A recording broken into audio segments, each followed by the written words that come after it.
G'day folks, welcome to Monday Night Live. What are we up to? 105 tonight, so welcome everybody. We're going to have a big chat about Apex, the new Apex. I haven't really touched down on the Apex yet, and I'll give you a reason for that. We're going to talk about, we've got some treasure stories, we've got some rules, we've got some starter information. So let's get into it, and we'll play the intro about...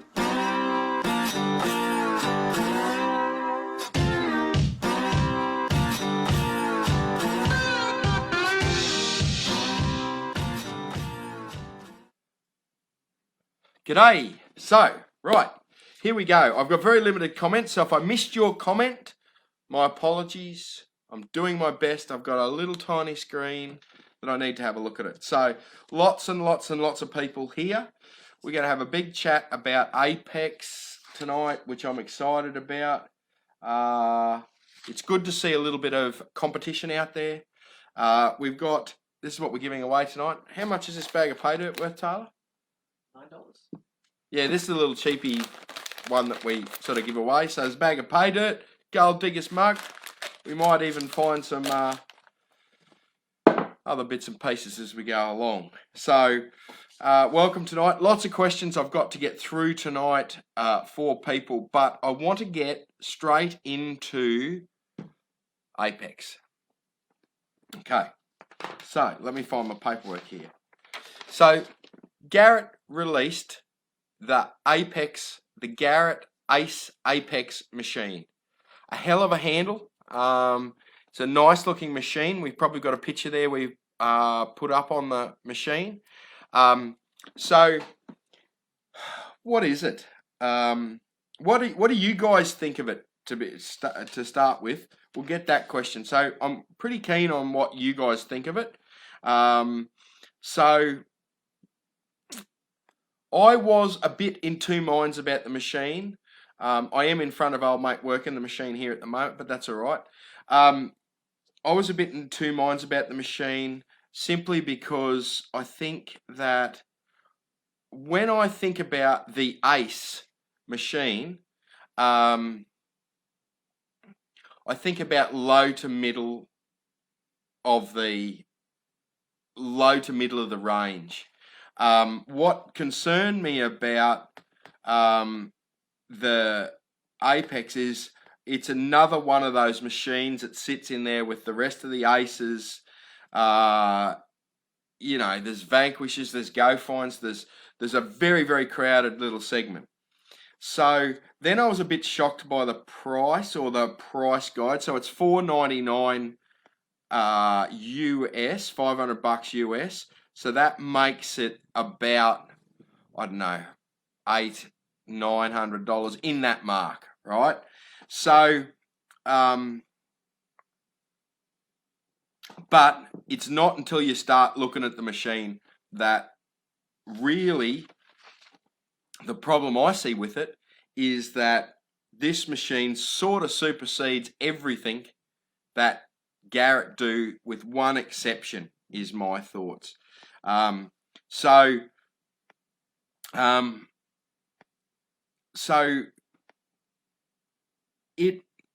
just to give you an idea that the only thing it doesn't do, which the eye can see, is it's not waterproof. You can't go swimming with it. You can use it in rain. Okay, there's no problems with that.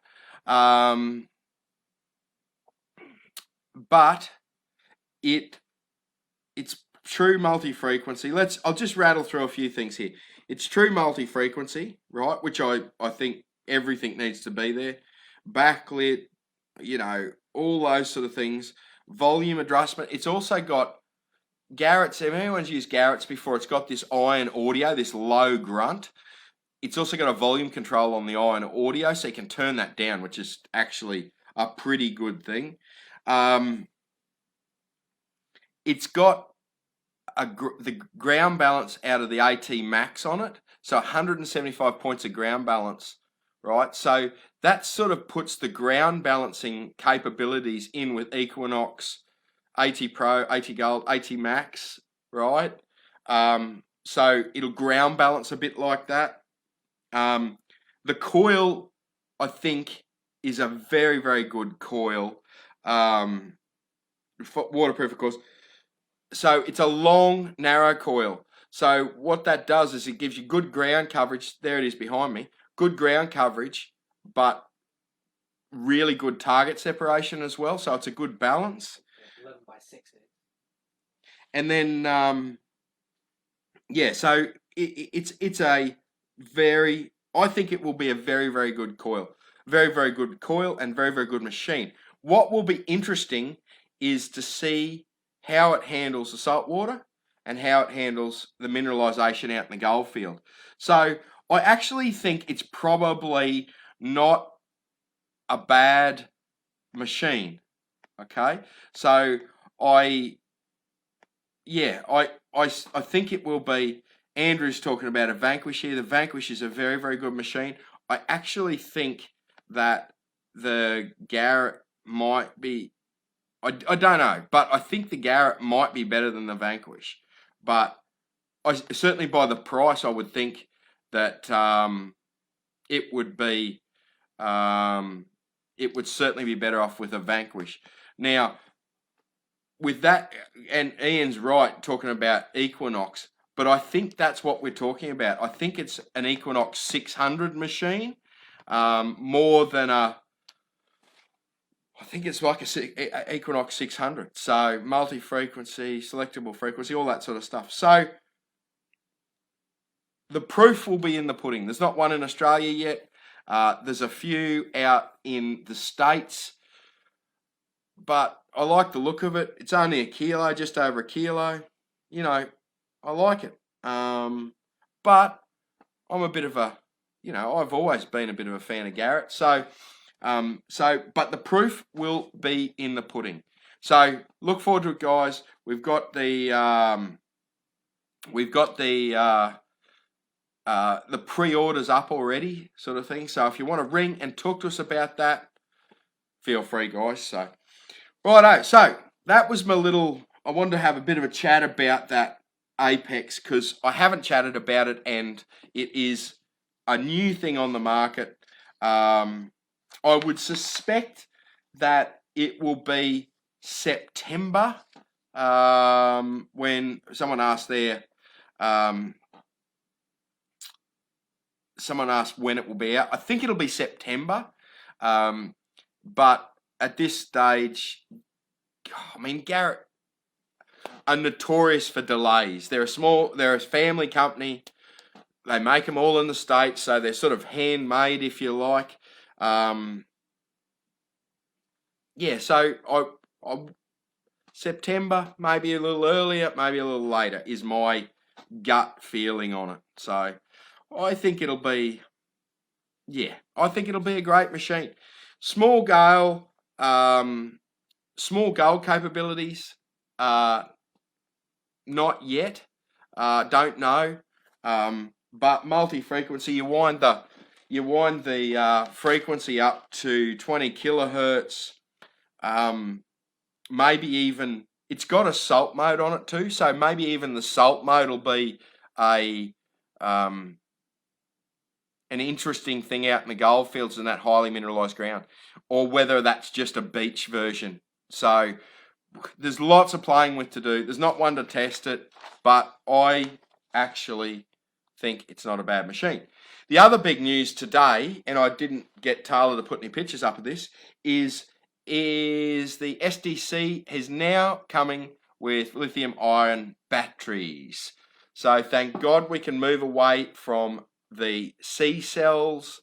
So C cells are going. They're going to be discontinued. You can buy a. So if you've got an SDC, you can buy the battery pack, put the battery pack in it. We have not got any in stock at the moment. They're a little way away. So So that's very, very interesting. So a rechargeable battery pack for the SDC, and that's where everything's going. So, yeah. So let's just go back to there's lots of questions here about ACE popping up in the feed. So, yeah, there is only about 2 or 3 out in the US to testers, so there is no video really on it yet. There's not very machine, so it's an unknown quantity until it gets into someone like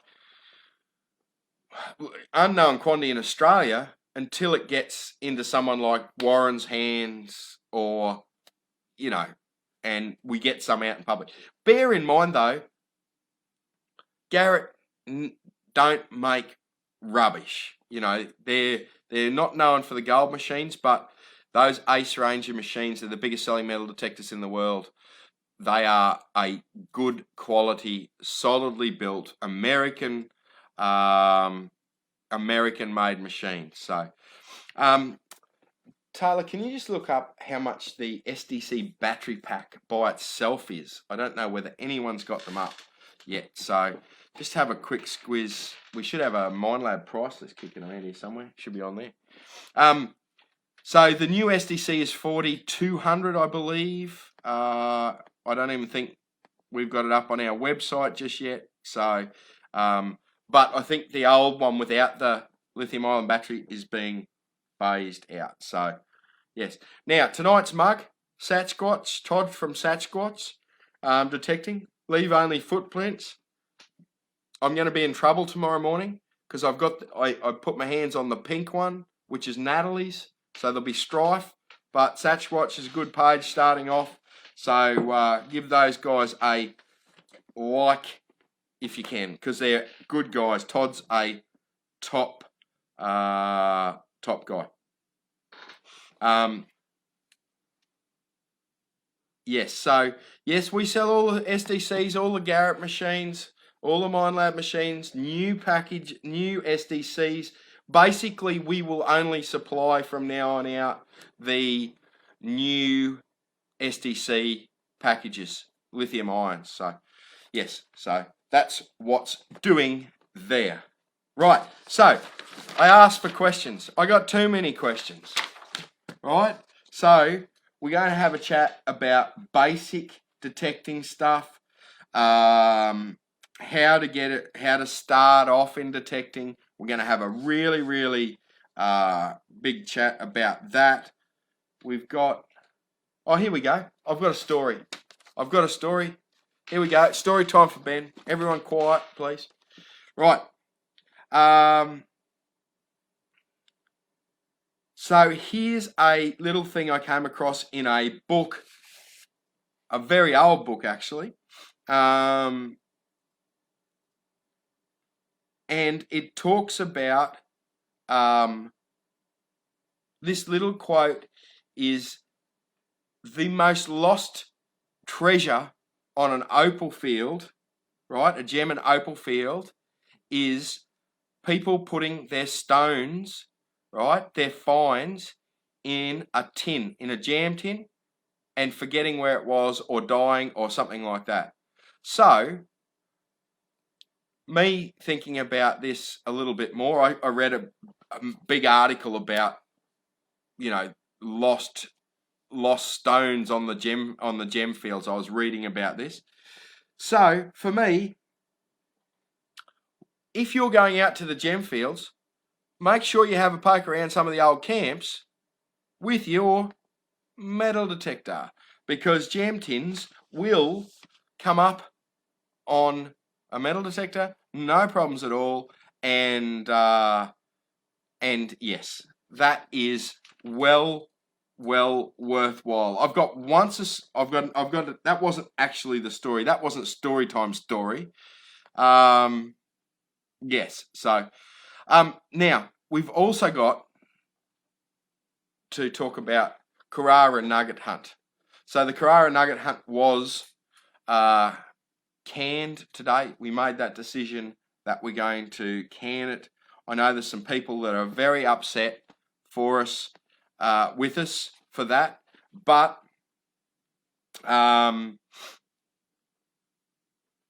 it just not logistically, but with this COVID business going on, I actually suspect that basically all events this year are probably going to be cancelled. And our priority was to give as much notice as we possibly could to you guys to say, look, it's not going to happen, so let's call it now. Now, other events may go ahead. I'm not saying that they won't go ahead. I just suspect that by the time we get to September, see, there's a problem with it. Logistically, an event with 100 people, let's just say any event, not necessarily talking about Carrara Nugget Hunt. If it's a commercial event like Carrara Nugget Hunt, like any of the big events, if there are restrictions to 100 people or 150 people, it has to be commercially viable. And it's sad as it is, at this point in time, no one can afford to spend 10 grand to put an event on. So, and that was sort of how it was looking.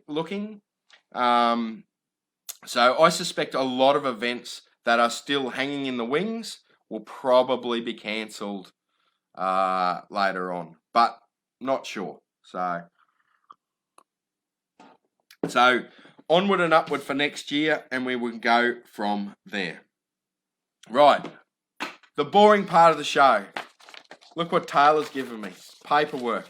Well, so lots of questions. I'm going to dumb this down. I'm not going to read all the regulations here. I can if you like.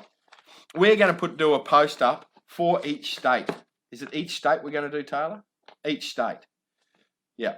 Is your microphone on, or you just don't like using it? I think it's on. Can you hear me? Can anyone hear Taylor?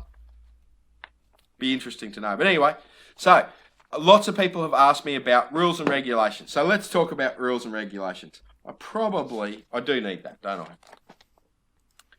So Queensland, the state of confusion, right? So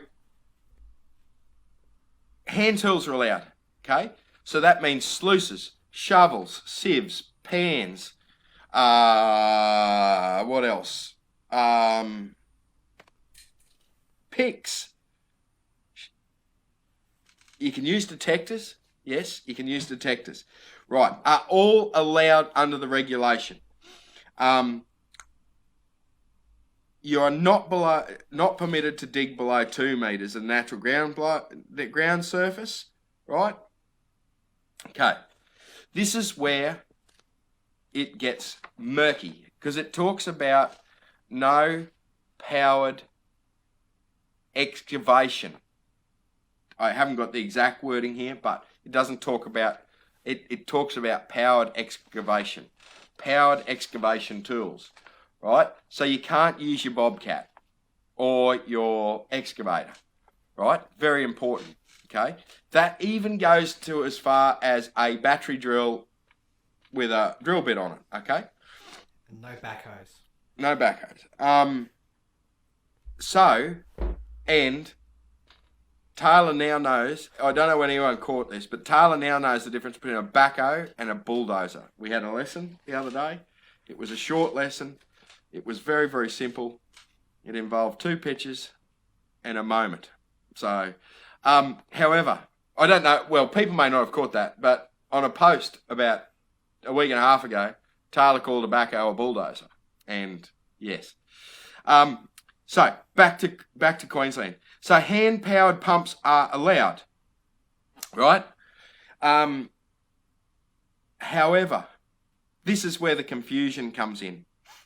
No one has been prosecuted for this.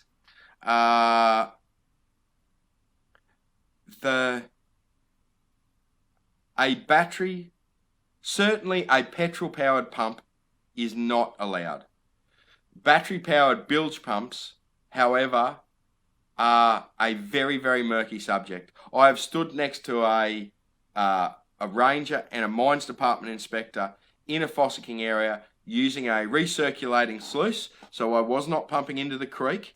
I was pumping into a bucket and recirculating the water, okay, processing material. Neither of them had a problem with it. However, it depends on the mining inspector at the time or the ranger at the time, and attitude has a whole lot to do with that, okay? Okay, so this is exciting, isn't it?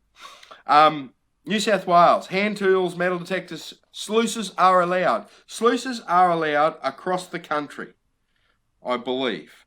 I haven't looked at South Australia. Yes.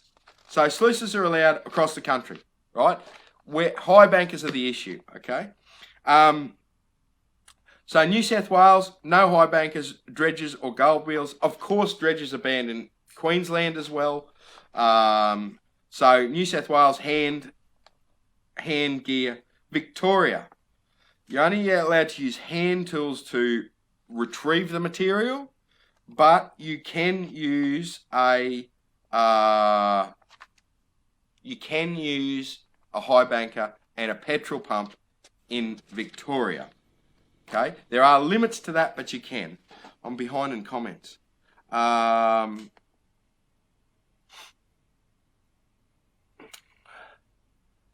So, WA, they allow it.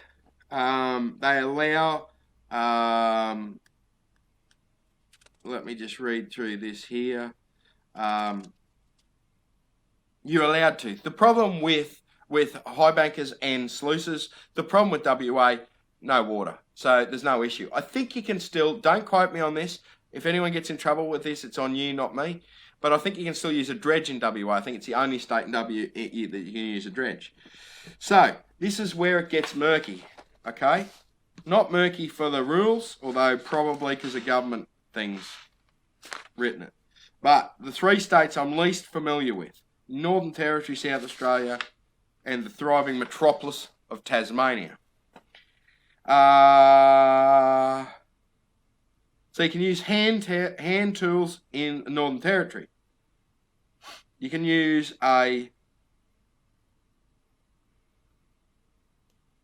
Right, so in Northern Territory you're allowed to use powered operated equipment such as dry blowers, sluice to screen or separate material. However, you're not permitted to use power operated equipment or engine driven equipment such as jackhammers, dredges, any sort of spading equipment, so excavators, etc. I am yet to find a state where you can use dynamite and explosives. South Australia, hand operated. Mechanical operated equipment cannot be used. Sluice, you can use a sluice, but you cannot use a high banker. And there is a whole stack of regulations with what's allowed with a sluice in South Australia. Now, Tasmania. I'm least confident about Tasmania. All right? Hand tools for prospecting materials allowed. Unmotorised sluices, less than 1 metre in length. It says here, did it really say that on the website, that can be easily carried? Is that in the government regulation? It's got to be easily carried. As long how ridiculous is that? Machinery dredges, high bankers, trommels, and motorised pumps are prohibited. Suction dredges is also illegal, right? Yes, you cannot use dynamite in any state. No explosives. Taking all the fun out of that, haven't they? So, right, so there's the regulations. We will put a very, very clear post up citing the exact regulations, where to look at them, the link per state tomorrow, okay? I felt like that was the most boring part of the show, but our viewers have increased. So maybe me being boring is a solution to viewership. I don't know. But anyway, now, in each of the states you need to buy, this is another question for tonight. Where's my writing stick? I've lost it. You need to buy, so we've covered sluices and high bankers and all that stuff, okay? So you need to get a fossicking permit or a miner's right in most states. New South Wales is a little bit different. I would have to double check. We will put that link up as a separate post. If Taylor can write this down, that we will find out about licensing per state and so it's searchable on our Facebook page. We will put a link per state up tomorrow or Thursday when Taylor's next in. So in New South Wales is a little bit different, where you need, you're allowed to go fossicking as long as you've got permission, right? On private property, no license. But you need a license to go into the state forests, and that's from the Forestry Department. So, but yes, it's $27.50 for $27.50 for New South Wales. It's $50 for for Queensland. It's almost like Australia at the moment. It's the greatest state in the country. But apart from that, but we will put up a detailed post per state, okay, so that it is crystal clear for the latest regulations. So, well, as clear as the government makes it. Which is not clear at all. No. It is ridiculous. Taylor had the most frustrating hour of his life trying to look all that crap rubbish up. I shouldn't describe it with exactly what it is. Let's talk about Kiama pennies. You ever heard of Kiama pennies, Tal? No.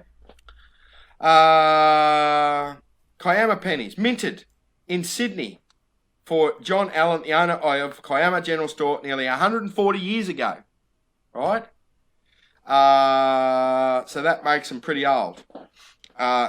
They're currently valued at about just over $100,000 per coin. Right? Several hundred were made, but the businessman did not like them. So what did he do with them?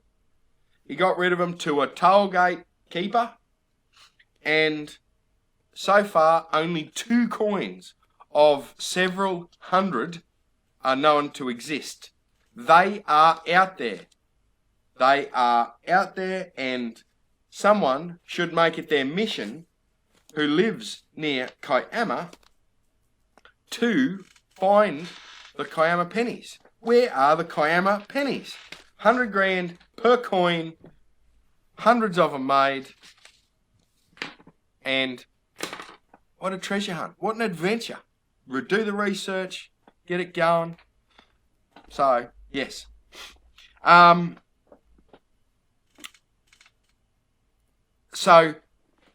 we're getting into a bit of detail here, but Pete Austin asked me, is there a family license? Yes, you can get a family license in most states. Certainly in Queensland you can. I would have to check family licenses in the other state. Maybe they're just minors' rights. And yeah, anyway. Taylor, can we see if we can find a picture of a Kiama penny? How do you spell that? Kiama. There you go. So there's a range of licenses you can buy. So I've got a commercial license, so that for some of these events you have to have a bigger license. For the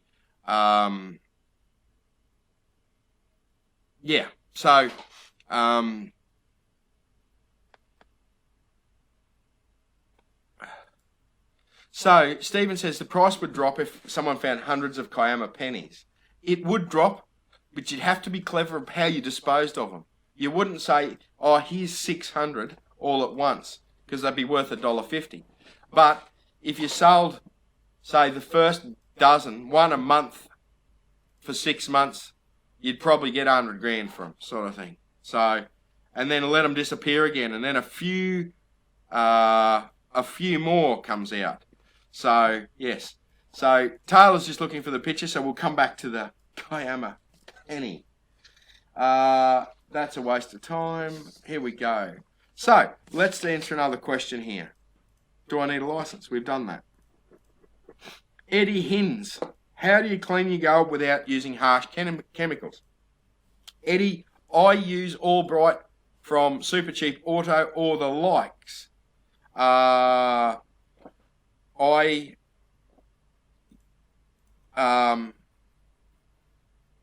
Yes, so I use Albright from Super Cheap or one of those places.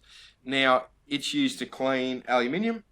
It works well on what I need it to do for gold. When we start talking about cleaning up stuff like dissolving quartz, it's much, much harsher. We might need to make that a bit smaller, or me a bit smaller there, Taylor. There's a big giant emu sitting on my shoulder here. So, but yes, so you can just use soap and water. Most of them come up pretty clean like that. So yes, that's what I use to clean my nuggets. I just throw them in. Yeah, white vinegar is good too. Yeah, so yeah, any of those sort of mild acids are worthwhile. Nikki asked, where am I looking in Kiama? She just wants to go and pick them up. She doesn't want to do any work. Check that toll booth first, and then go from there, right? The toll booth, yeah. Well, he gave him to the toll booth operator. I've lost a bit of paper now. Taylor's got, no, you're right. So, yeah. So, have we got a picture of it? It won't agree with me. It doesn't. The coin doesn't agree with you. You're supposed to eat it. So, Taylor's getting the coins up. So we're going to cover some more questions because we're losing ground here because it's already after half time. And so Ian has given me a good idea about old shaft tunnels. I know a few people have been asking about that. We're going to do a show. I'm going to dig out some old... I've got a job for you, actually. I'm going to scan some of these old books I've got so we can...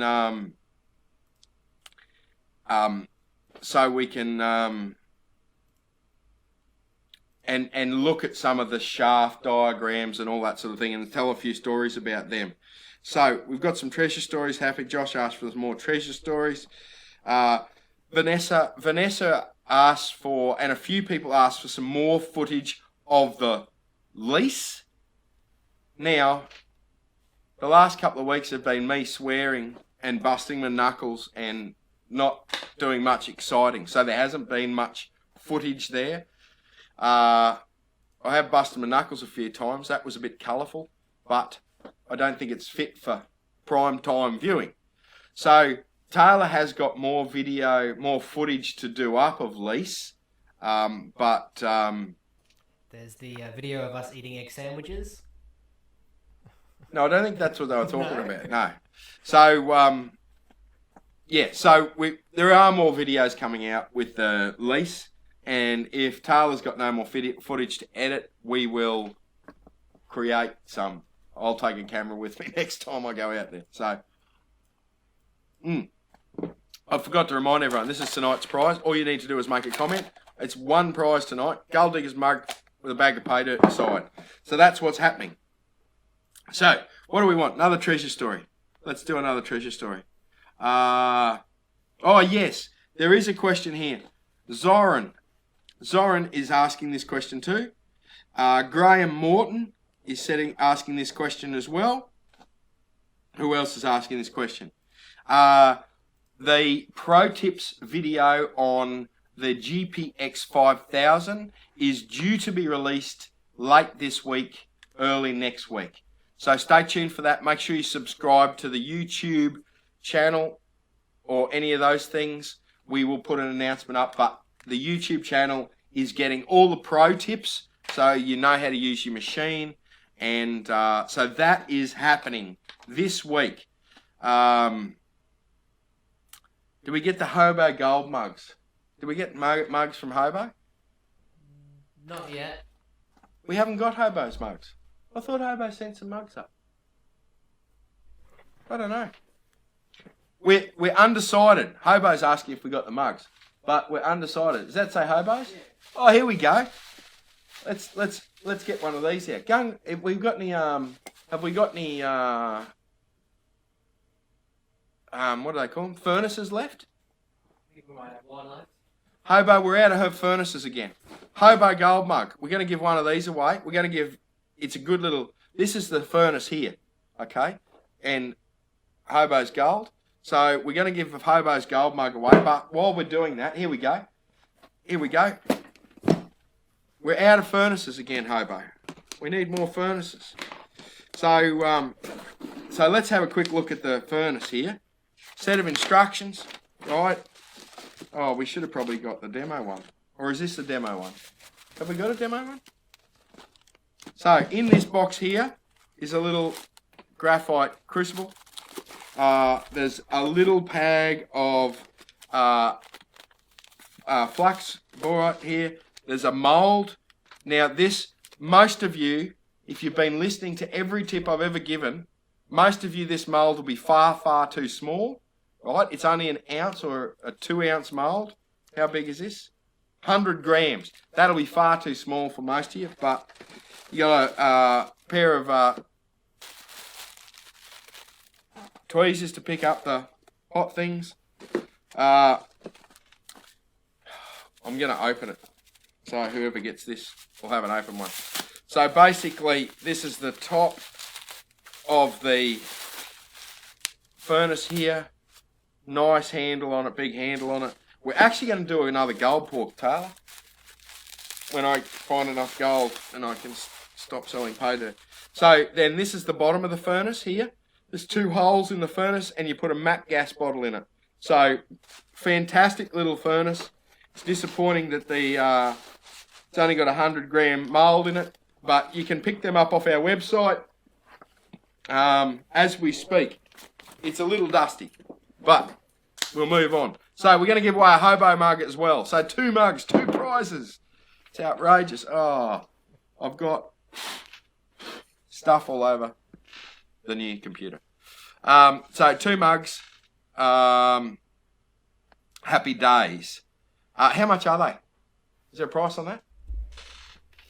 Be outrageous if we had a price on a box in here. So, yes. So, yeah. Oh, Matthew says all my gold would fit in that mould. Yes. 280 for the kit. 280 for that kit. Yes. So, I was sort of slightly joking. I don't think I've ever filled up 100 gram mould. I actually know whether I've filled up a 40 gram mould, to be honest with you. Ever. Anyway. We should try and do that sometime. Yeah, let's. Let's do a 100 gram pour. See if that mould actually holds 100 grams. Anyway. Okay, so that's covered that.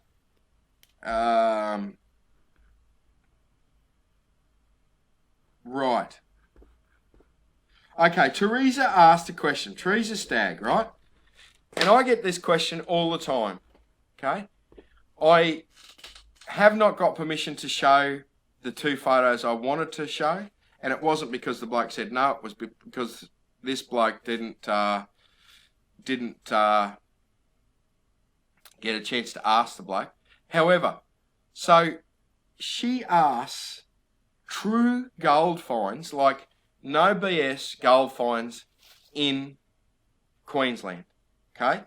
So I can really only talk about, what I know is I know my local area very, very well. I know who's bullshit. Can I say that? No, I can't. I know who's lying, and I know I know who I trust. Okay? So, and I only know that for my local area, which is Warwick, right? So, when people say to me, yes, a lot of these gold finds are rubbish, I go, yes, there are some rubbish, right? However, 90% of the true prospectors are not posting their gold finds on Facebook. If you are looking for proper finds, right, they aren't on Facebook. They're in blokes' pockets. They're going to the bank. They're all this sort of thing. So you will not see. So, for instance, I know of 4 nuggets over 2 ounces found in the last month out at Warwick. Okay, 4, right? One bloke got 2 of them at 117 grams, right? So there's 4 nuggets I know of came out of the Warwick GPAs in the last month, okay? And they're big nuggets, right? 60 grammers, round that sort of mark. So, and they're not on Facebook. You haven't seen 4 60 grammers come up. They just don't come on Facebook. Why would that? Why would anyone post that on Facebook? Okay, it doesn't make any sense unless you're like me and trying to sell it or sell gold or, you know, like I don't even think I would, if I found a big nugget, I don't think I would post it out. I post it up because what's the point? Unless I was trying to sell it, sort of thing. So yes, there is big gold coming out in Queensland, in Warwick. Okay, a lot of these guys are, like most of these guys are quite comfortable doing at least an ounce a month and more likely 2 ounces a month. Most of these guys, okay? Now, let me talk about these guys, right? So, these guys are not the show ponies on Facebook, okay? Like this one here, right? I'm probably, you know, I spend more time in a shop than I do prospecting. If I spent as much time prospecting as what I did in this shop, right, I would probably over time get to this level, okay? These guys are out there 4 days. Rain, hail, shine, heat, bushfires, it does not matter. They go from bloody before sun up to sundown, and they concentrate on a small geographic area, and so they know that area back to front, right? And they are consistently getting good gold, okay? So none of it ever appears on Facebook. In fact, it's very hard to even get permission to put a picture of something on Facebook because they don't even want anyone to know that it has come out of the ground. So it is mental, right? So yes, there are good gold fields in Queensland. There are good gold fields all the way across the country. 90% of the gold is not, the big gold is not shown on Facebook, right? Like, where is it? Drake.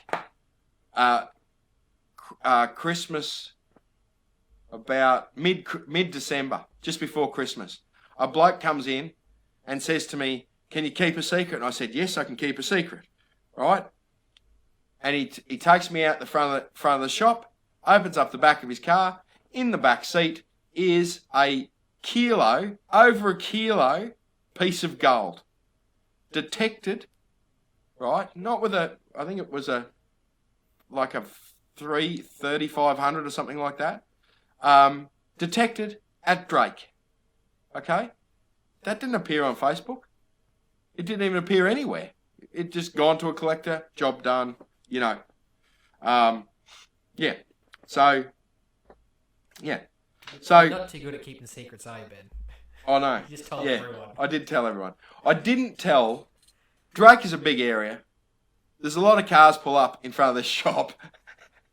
So, I'm not allowed to tell people that, yeah.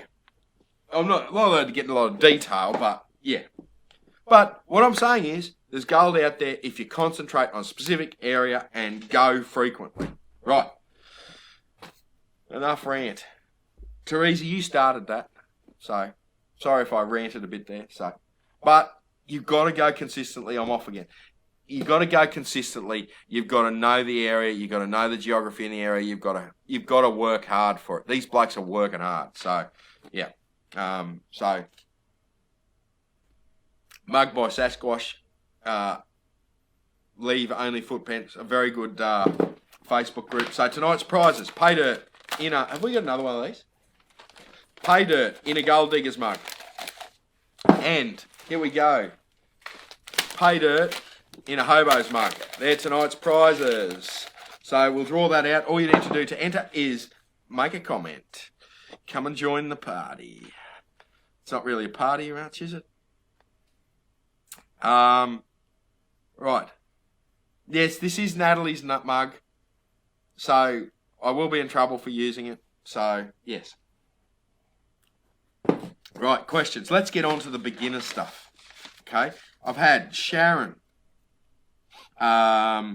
Debbie, Simon Colley, Karen Holtz.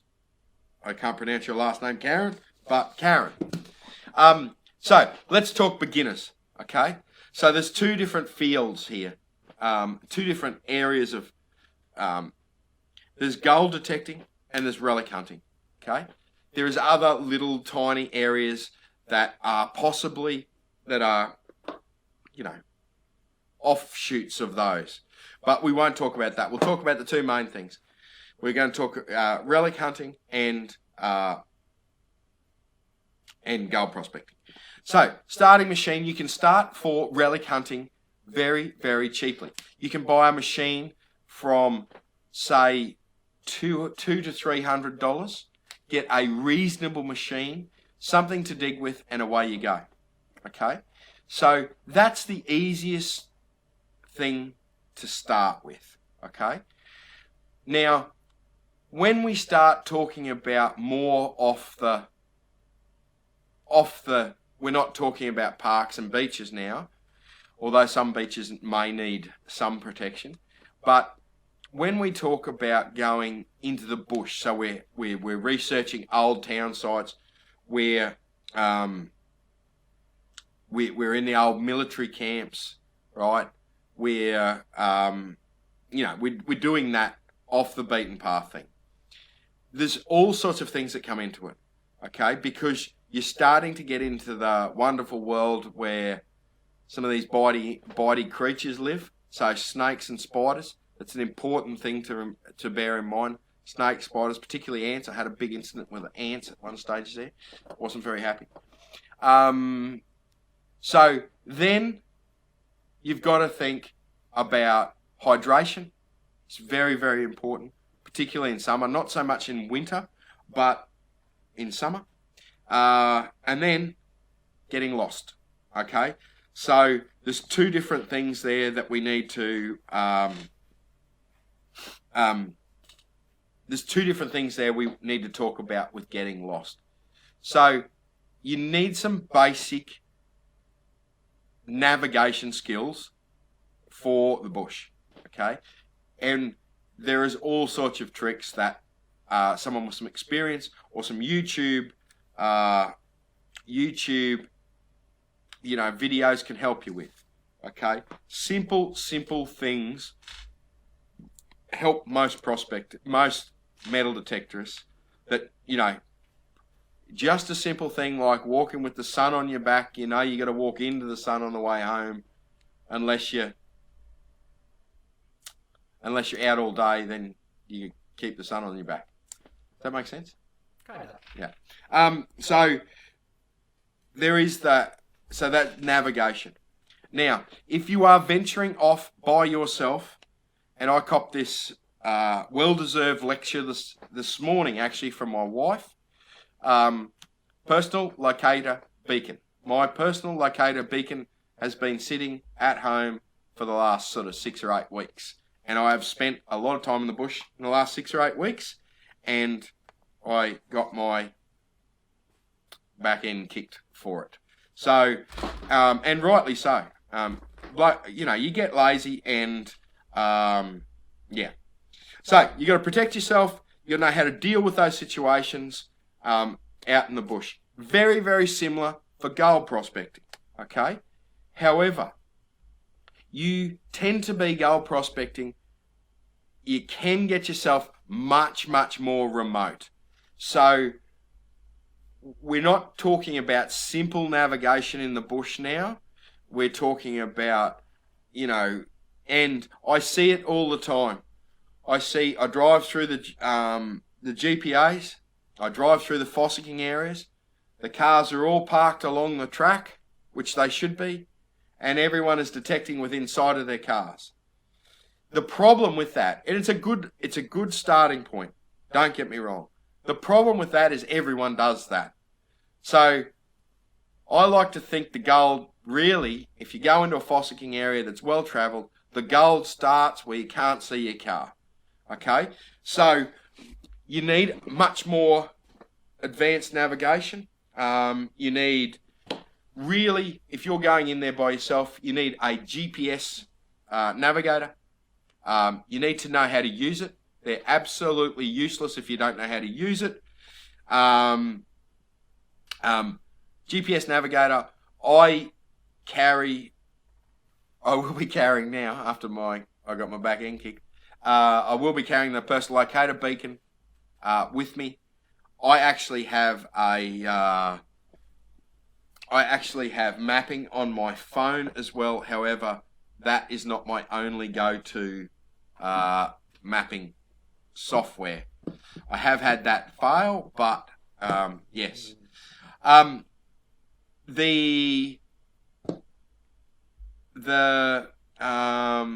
lot of people are talking about snakebite bandages. You need to know how, and I run a lot of these scenarios through my head. If I'm out there and I get tagged by a snake and I'm by myself, what do? Right? If you're out of service, you can't pick up the phone, you're a long way from home, you're 5 kilometres from the car. What do? Right?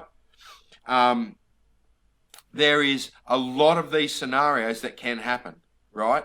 Even a scorpion spider bite is not a good spot to be in when you're by yourself. Okay, so you need how to deal with that and how to get yourself out of it. So I always, when I'm by myself, particularly going through when I'm prospecting, okay, I've always got a pair of gaiters on. I don't particularly care. I tend to wear jeans as well. I don't particularly care whether they're leather gaiters although I have got a really nice pair of leather gaiters from Double D at the moment. I don't care if they're leather, canvas, snake protects. I don't care what they're made of. They're designed to protect you from snakes. I like the leather ones. It's just me. Yeah.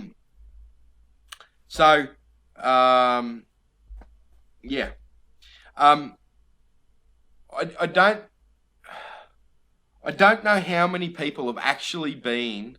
So people are talking about when I said, what do you do if you get tagged by a snake? Walk slowly back to the car. I don't know whether many people have been in a situation that could be life-threatening, gets the adrenaline pumping, and I don't know too many people that can calm themselves down and slowly walk back to the car, right?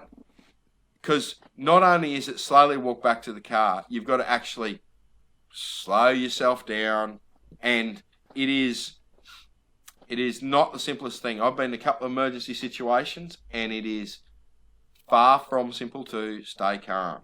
So just think all of that through before you start thinking, oh, I'll be right, I've got this bandage. So it's very, very thing. So if we start off talking about relic machines and what to do and what gear you need actually for metal detecting. So when we talk about gold prospecting, I hate to tell you that the really you've got to start with at least $1,000 machine. Okay? It's just how it is. If you've got $400 to spend, yes, it will find gold. Will you find gold? Will you find a lot of gold? Probably not. If you've got $400 to spend and you're desperate to go out gold detecting, buy a sluice or buy a pan. Okay? If you're happy to wait and work yourself to a better machine, a $1,000 machine, buy your $400 machine, go and pop dollar coins in the park till you can trade that machine in and your $600-700 worth of gold coins and buy a machine. We do it all the time, right? Is in that we take people roll in here with the filthiest coins and bags and bags and bags of coins, right? And throw them on the counter. Poor old Taylor has to put them through the tumbler to clean them up before the bank will take them. So it is so simple if you know what you're doing to work your way into a good machine. If you really want to start gold prospecting and finding more gold, right, you really need to start at SDC, right, which is $39.99. No, $4,200 with lithium batteries. Okay, so you really need to start there. It's $4,000, or you buy second hand. So, yeah. So, really, for gold prospecting, you need a decent machine. You need to spend some money. You can buy second-hand pulse induction machines like 3500s, 4500s. 4500 is still one of the best machines kicking around. So, really, that's what you need to do. We've run out of time, Taylor. I've got stories. I haven't covered half these questions. So, but gold prospecting, you have to buy a good machine. Don't try and muck around with a $400 machine. Gold Monsters, AT Max, ORX will find gold, but the more money you spend on a gold prospecting machine, the more gold you'll find. It's one of the factors. So, yes. Scott Cooper makes a great point. And Scott says he's found more gold with his pan than he has with his high banker. Absolutely. Like, guys that pan, like, guys that buy a $400 detector would be, and try and go out gold prospecting and do 20 trips to the gold fields, will find more gold with a $20, a $15 gold pan and a bent screwdriver. If you want to get into gold prospecting, that's how to do it. And let me tell you, you'll know how the gold runs in the creek, you'll know where the gold's coming from, and then when you do get a detector, you'll be able to go, right, there's gold here, I know it's running up here. You will know more about gold spending 2 years on a pan rather than 5 minutes on a pan and you know, bugger this, I'm going for a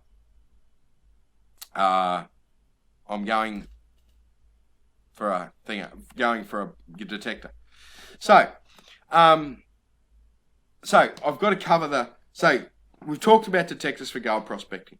You need a pick, a wide fronted pick, because you'd spend more time scraping than you do digging a hole. Okay? So you need a pick. You need a nugget scoop.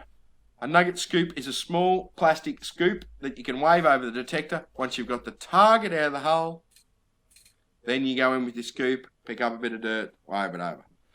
It's a big subject on snakes here. We've got to do a subject on snakes when we get into the warmer months, Taylor. So, yes. Right, see, Hobo started with a gold pan. So, yeah.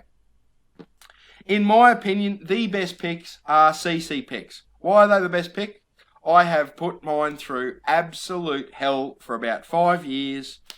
About 12 months ago, the handle looked a bit splintery, so I put a bit of linseed oil and she's going strong. CC picks. If you don't know what pick to buy a CC pick. What was the ad? The CC ad where everyone's nodding and going CC. That's corn chips, isn't it? Yep. Yeah. So I've just gone a bit silly. Don't forget the Sasquatch mug. Subscribe to them. So we got to draw these prizes. So here we go. Hobo mug and a gold digger's mug with a bit of dirt in it. Right. Right, so let me just set this up here.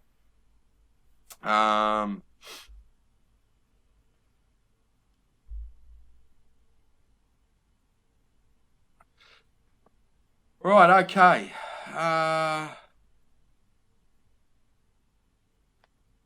Let me just, sorry guys, I've got to set this up. I should get Taylor on this job, not me. But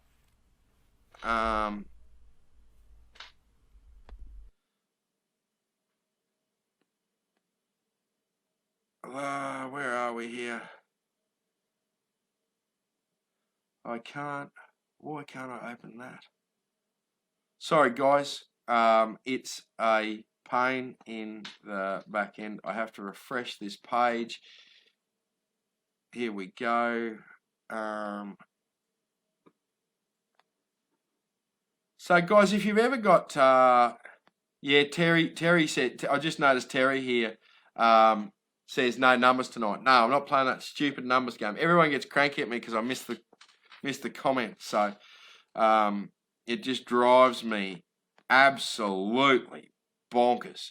So I can't come at that business. So guys, I just need to just give me a minute here. What's going on here? Right, okay. I'm confused. It's not simple. Well, it's not hard, actually. Here we go. So I've just got to get out of this completely. I've got to go back into it.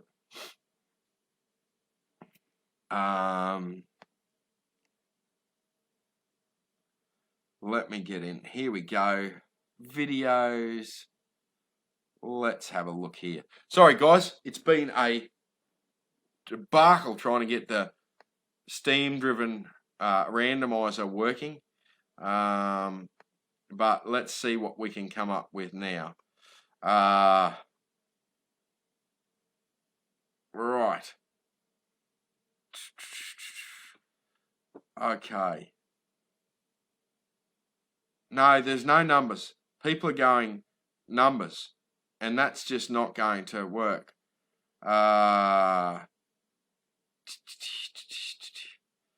So, here we go.